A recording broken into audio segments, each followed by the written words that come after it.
welcome back to Frogboy X1 Gaming. I'm Andrew, and today we are checking out Project Cars 3. So if you like this content, don't forget to like and subscribe.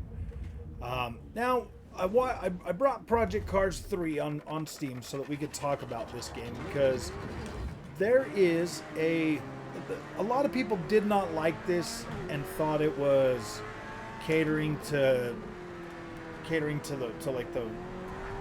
the oh no. Ooh.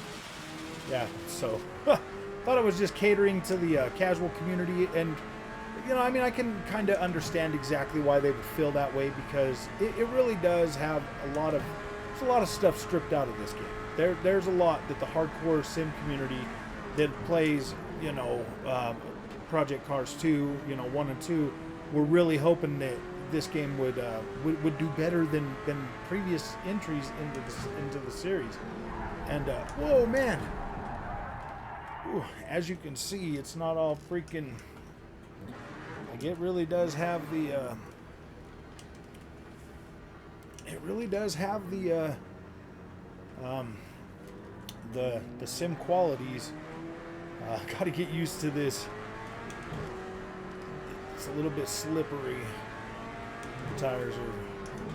So I mean, most of them are looking at like the little track marker things and being like, "Oh my gosh, dude, what is that stuff?" And well, here's why. I mean, I bought this game day one on Xbox when it first came out. Here's why I'm not against it. I personally believe that all racing games are good for reproof, and this right here is kind of that way to try to help the people that want to get into sim racing. I mean, it's intimidating, man, to go out and buy a wheel, go out and buy a cockpit and a setup and all of that stuff, and you want to get into it, but you just really don't know where to start. And all these games there's so much to learn on games like Assetto Corsa Competizione, and you know, the first two Project Cars games, you know, and a lot of the other ones, you know, like some of the hardcore rally sims and stuff like that. So there's a lot more that you need to. There's a lot more that you need to learn on those. So when Project Cars 3 was announced and when they were talking about it, it automatically just hit that negative freaking, like that negative. A lot of negativity was thrown at this game really quickly, and the package that you actually get here is, I don't know. I feel like this is actually a pretty decent experience. I feel like it looks good. The driving and everything is pretty much the same, you know, driving model from Project Cars 2. There are some things that definitely feel better about it, and there's some things that aren't as good. Well, I would say are just about equal from what they were already. So there's definitely improvement in the driving side of things, but there is a lot stripped out of here. You know, you're not getting all the what's it called? You're not getting pit stops. You're not getting any of the. You're not getting, you know, like some of like the settings. A lot of the settings have been removed for car. You know, like customizing like your camera options and stuff like that. Like a lot of it is a lot more mainstream. There is better controller support now than there ever was, and that really does kind of help with the experience to a certain extent. Oh man, I can't talk and drive at the same time. Like, this game here does have everything that you would need as a beginner, as a beginning sim race driver, somebody that wants to get in here. I probably should have picked a different course that's not as technical as this one for this video, but I really like Bathurst. Ooh.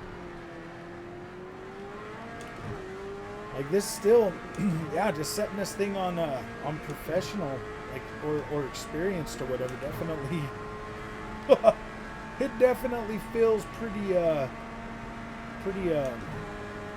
intense when you're racing and stuff. So you got to pay attention. I don't know. I mean, I don't think the driving with this game was ever the concern. I think all the stuff that they cut out. So basically this video is to let you know, like, if you're new to sim racing and you want to get into into sim racing, Project Cars 3 is literally that step in between Gran Turismo 7 and Forza, and you know, in between Gran Turismo and Forza, compared to like Project Cars 2 and Assetto Corsa Competizione and some of the other games, you know, that are out there. Like, this is that step in between. This is like that perfect balance that is approachable for newcomers, but also is going to deliver that sim race experience without all the nuance that a lot of new guys, that a lot of people that are new to sim racing are really going to have a hard time trying to figure out. But you know, I mean, I don't know. I mean, like, honestly, throwing yourself like out there in the middle of the fire or whatever is not necessarily a bad thing. But most of us have a tendency to jump from game to game, and that's pretty much what all of us racing fans do. We jump from game to game. We go back and forth to old games, to new games, to to continue to improve our craft, you know. And that's basically the thing that's the most important, is to improve your craft. The fact that this has, whoa, dude. Oh man, yeah, this game here, man, if you're not paying attention, you're not gonna like it. It does feel freaking realistic for sure. Like, it feels good to race. Like putting that brake on with the freaking no anti-lock brakes or something, and they lock up pretty quick. Yeah, it's definitely got that experience in there. But you can also set it up to where it feels like Gran Turismo. That's the thing, man. Like, you can have this game set to where it feels like Gran Turismo 7, or you can have it set to where it feels like Project Cars 2, which is cool. Like, it's got really good customization when it comes to the driving experience. So basically, that's what I wanted to say about Project Cars 3. We will be making more content with this as 2023 goes along. We will be doing some more racing content, so stay tuned if you like this, and I'll see you guys in the next one. Thank you for watching.